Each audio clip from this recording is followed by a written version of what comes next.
திருப்புகழ் சொல்கிறது. உதாரணமாக பார்த்தால் பெரிய புராணத்தை பார்க்கலாம். பெரிய புராணத்திலே மூர்த்தி நாயனார் ஒரு நாயனார் இருந்தார். அவர் தினசரி சிவபெருமானுக்கு சந்தனத்தை தன் கையால் அரைத்து பூசக்கூடிய ஒரு மிக சிறந்த சிவபக்தன்.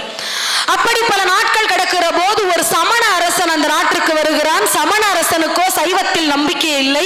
அதனால் என்ன செய்தான்? சந்தன கட்டைகளே அந்த நாட்டில் கிடைக்காமல் செய்தான். மூர்த்தி நாயனார் பார்த்தார், சந்தனம் பூச வேண்டும், சந்தனம் கிடைக்கவில்லை.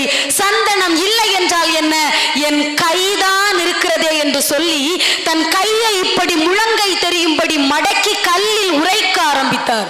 தன் கை முழுவதும் தேய்ந்து போகும் அளவிற்கு உரைத்து அதில் வந்த தன் சதையை சந்தனமாக குழைத்து எம்பெருமானுக்கு பூச எடுத்து சென்றார். அதை பார்த்தவுடன் சிவபெருமான் நந்தி பகவானின் மீது ஏறி மூர்த்தி நாயனாரை